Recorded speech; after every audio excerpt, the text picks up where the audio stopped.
Et bonjour tout le monde, j'espère que vous allez tous très bien, bienvenue dans cette vidéo sponsorisée par Konami, où aujourd'hui on va passer en revue des supports pour 4 archétypes différents. Je rappelle qu'on va parler de l'extension Cauchemar Fantôme qui sortira d'ailleurs le 8 février 2024 pour ceux que ça intéresse, et aujourd'hui le sujet de la vidéo sera 4 archétypes qui sont Gothi, Magespectre, Red Raptor et enfin l'archétype Aroma, qui reçoit justement un beau support à l'intérieur de cette extension, et on va passer en revue quelques-unes de leurs cartes. Comme d'habitude, n'hésitez pas à vous abonner, à liker la vidéo et me lâcher un petit commentaire si l'un de ces 4 archétypes vous hype un petit peu, et si vous pensez que les nouveaux supports vont vraiment apporter quelque chose à ces archétypes. La première carte qui nous est dévoilée, c'est Kif Obscurité du Gothi, qui sera disponible en super rare. Ici il s'agit d'un poisson qui combattera très bien avec le deuxième que je vais vous présenter. Alors attention, les cartes que je vais vous présenter, il y aura bien d'autres supports dont je n'ai pas accès ici dans cette vidéo qui seront disponibles dans cette extension, et c'est donc un petit échantillon que j'ai à vous proposer. Il y aura bien sûr d'autres cartes. Si un monstre poisson est sur le terrain, vous pouvez invoquer spécialement cette carte depuis votre main. Si un ou plusieurs monstres sont invoqués spécialement sur le terrain de votre adversaire, sauf durant la damage step, vous pouvez cibler un de ces monstres et un de vos monstres poissons de max niveau 6 banni. Bannissez le monstre de l'adversaire ainsi que cette carte, et si vous le faites, invoquez spécialement votre monstre ciblé.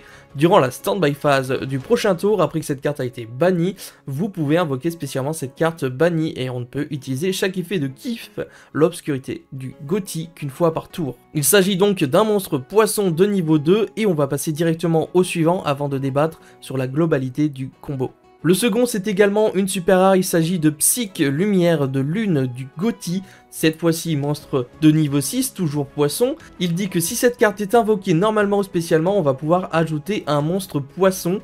Psyche Lumière de Lune du Gothi exclu depuis notre deck à notre main, puis on va pouvoir bannir un monstre poisson depuis notre main ou terrain face recto. Si cette carte est bannie, vous pouvez bannir un monstre poisson, donc celui-ci exclu, depuis votre main, cimetière ou terrain face recto, invoquez spécialement cette carte. Et bien sûr, on ne peut utiliser chaque effet de lui-même qu'une fois par tour.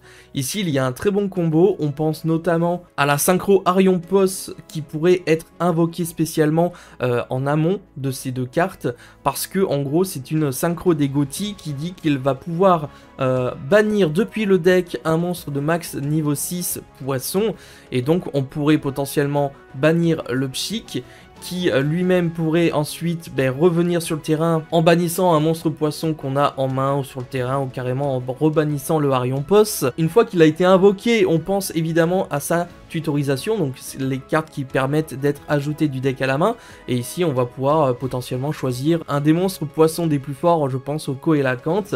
Et enfin on a tout un cycle qui sort puisque Kif du coup pourra réaliser son effet, parce qu'on contrôle un monstre poisson, on va pouvoir l'invoquer spécialement, et suite à quoi on a forcément une cible de monstre poisson dans la zone bannie pour activer et résoudre ses effets. De plus, on n'oublie pas la spécificité des Gothi qui sont d'être bannis avec une carte de l'adversaire, sauf que ces Gothi là reviennent à chaque fois durant la standby phase adverse, et donc c'est vraiment la mécanique et un plus pour ce deck. Je pense que ces deux supports pourraient donner un coup de boost à cet archétype Gothi. N'hésitez pas à me dire ce que vous en pensez. Nous passons désormais à l'archétype Magespectre, où je connais beaucoup moins la mécanique, donc je ne pourrais évidemment pas être pointilleux sur le sujet, mais il s'agit de Porc-Épic Magespectre Yamarashi, qui sera également disponible en super rare dans cette extension. Ici, pas d'effet pendule, pourtant une échelle pendule de 2, ce qui est pas trop mal et qui va nous permettre d'invoquer spécialement de nombreux monstres par pendulation. Durant la main phase, si on contrôle un monstre Magespectre en effet rapide,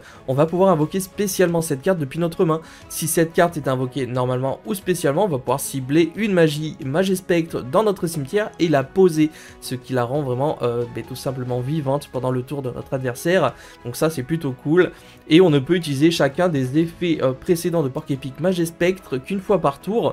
Et enfin, tant que cette carte est dans la zone monstre, votre adversaire ne peut pas la cibler avec des effets de cartes, et aussi elles ne peuvent pas être détruites par des effets de cartes de notre adversaire. Donc encore une fois, on retrouve des invocations spéciales qui va nous permettre de démarrer des combos. On va pouvoir recycler une carte en la posant, donc ça c'est vraiment plutôt cool. Et enfin, elle va protéger les cartes Magespectre de ciblage, etc. Donc c'est plutôt intéressant. On passe ensuite à la seconde carte Magespectre dévoilée qui sera le Draco Magespectre Ryu, disponible en ultra rare dans cette extension Cauchemar Fantôme.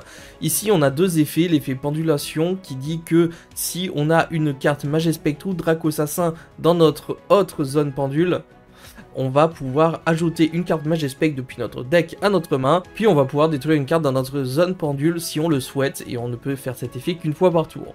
L'effet classique, si vous invoquez par pendulation de niveau 4, vous pouvez invoquer par pendulation cette carte face recto depuis votre extra deck, donc l'effet pendule est intéressant là-dessus, puisqu'on peut l'auto-détruire pour qu'elle soit face recto sur l'extra deck, et si on invoque par pendulation, on peut évidemment l'invoquer tel un monstre X6 tout simplement dans la zone monstre. Si un ou plusieurs monstres sont sacrifiés tant que cette carte est sur le terrain, sauf durant damage step, vous pouvez détacher un matériel de cette carte, invoquer spécialement un monstre vent magicien de max niveau 6 depuis votre deck. Vous ne pouvez utiliser chaque effet de Draco Magespectre que max 2 fois par tour, et enfin si cette carte dans la zone monstre est détruite au combat ou par un effet de carte ou sacrifié, vous pouvez placer cette carte dans votre zone pendule. Donc encore une fois, on a une carte qui fait une espèce de yo-yo entre la zone pendule, la zone monstre, la zone extra face recto, et qui peut se permettre en gros de switcher en fonction des situations des combats.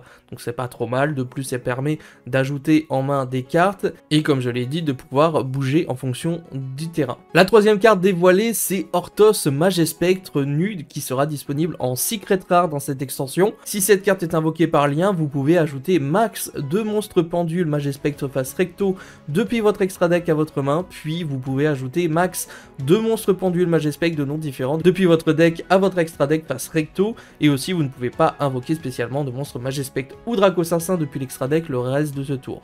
Et enfin on ne peut utiliser cet effet d'Orthos Magespectre nu qu'une fois par tour. Pour vous expliquer plus précisément ce qui se passe, c'est qu'en gros on va pouvoir invoquer nos Magespectres spécialement, donc nos monstres de base, et on souhaite par exemple faire une lien 2 avec le Porc-Épic et par exemple le Raton Laveur Bunbuku, qui sera également une carte maîtresse dans Magespectre. On va pouvoir directement faire cette lien 2, les deux cartes vont aller directement dans la zone extra deck face recto, et on peut activer l'effet de Orthos qui va nous permettre en fait de remettre en vie ces deux cartes en les remontant dans la main. Et enfin du coup on va pouvoir sélectionner deux autres pendules, Magespectre ou autres, qu'on va pouvoir mettre directement sur la zone extra depuis le deck, et ça c'est plutôt fort, et ça nous permet également d'enchaîner nos combos. Si par exemple on a autre chose à faire avec le Raton Laveur et le Porc-Épic en main, on va pouvoir refaire pas mal de petites choses, donc une carte intéressante qui permet de compléter des combos, de recycler et d'aller un peu plus loin je pense par rapport à la mécanique d'origine de Magespectre. La dernière carte c'est une magie rapide, sûrement disponible en super rare, j'ai pas totalement l'info là-dessus, c'est Vent Magespectre. Lorsque vous activez cette carte, vous pouvez aussi sacrifier un monstre vent magicien, invoquer spécialement un monstre Magespectre depuis votre main ou cimetière, ou si vous avez sacrifié un monstre à l'activation, vous pouvez invoquer spécialement un monstre Magespectre depuis votre deck à la place. Donc encore une fois, une carte qui va permettre de sacrifier pourquoi pas la X6 et pouvoir tout simplement invoquer spécialement des Magespectres après avoir utilisé nos invocations normales, et pouvoir compléter et enchaîner des combos pour peut-être mettre de plus gros boss monsters pour le deck Magespectre. Nous passons désormais à l'archétype Red Raptor. Ici il n'y a qu'une carte que Konami souhaite nous dévoiler, il s'agit de Red Raptor Faucon de la Rébellion Montante.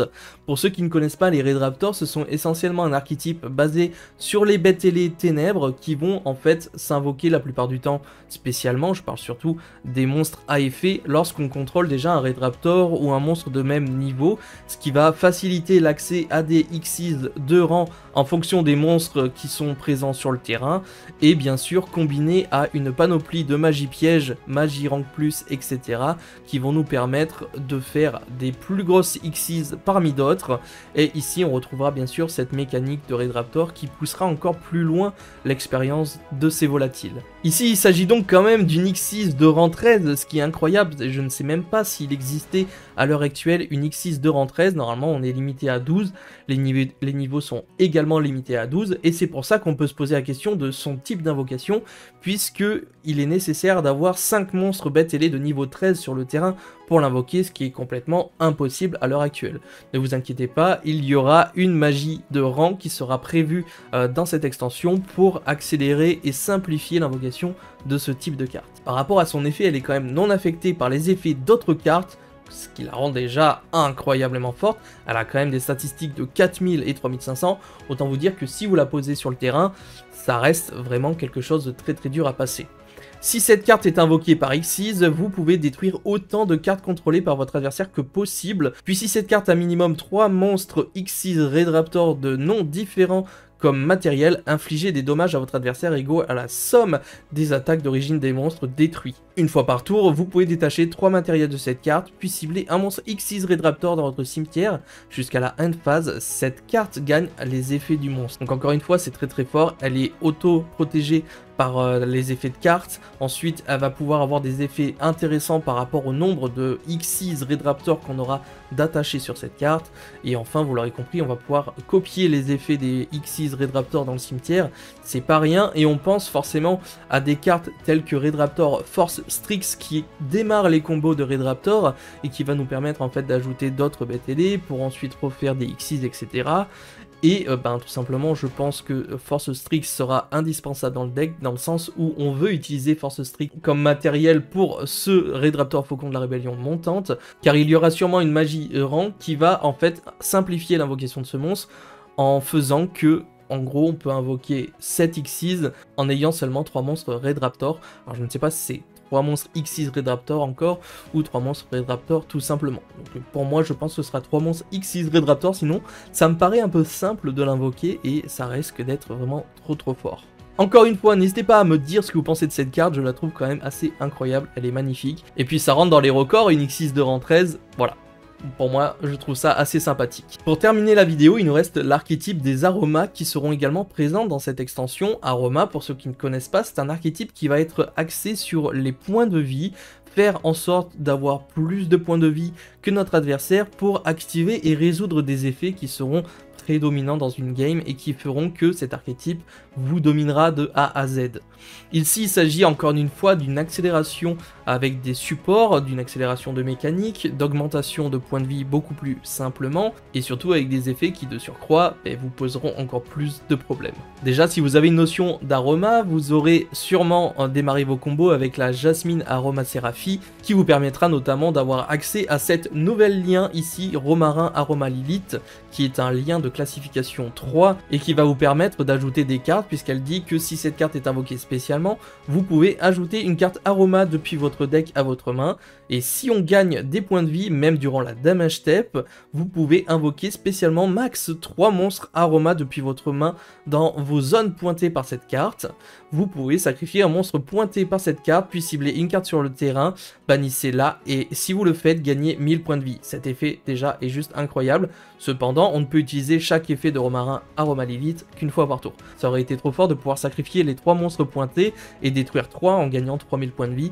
Vous comprenez que c'est quand même assez limité, même si ça reste ultra intéressant comme mécanique et qui va vous permettre de faire cette lien 3 assez facilement justement grâce à Jasmine. Cette carte normalement sera disponible en super rare dans cette extension Cauchemar Fantôme, qui nous fait passer directement à la dernière carte de cette vidéo qui sera disponible cette fois-ci en commune. On parle de mélange d'aroma qui est une magie normale et qui va vous permettre encore une fois d'accélérer les mécaniques et de faire en sorte d'avoir les meilleurs starters pour démarrer vos combos. Ici on va défausser une carte et on va placer face verso un vent humide, vent sec ou vent béni, donc des cartes que vous retrouverez dans la nouvelle extension, depuis votre main ou deck dans votre zone magie piège. Donc ici l'avantage de cette carte c'est que certes on va défausser mais on va placer, donc on évite de prendre une floraison de cendres et joyeux printemps, H, vous l'aurez compris, et du coup notre adversaire va juste devoir concéder l'application de l'effet de la carte et on va pouvoir ensuite commencer nos combos. Elle a un second effet très intéressant, vous pouvez bannir cette carte depuis votre cimetière,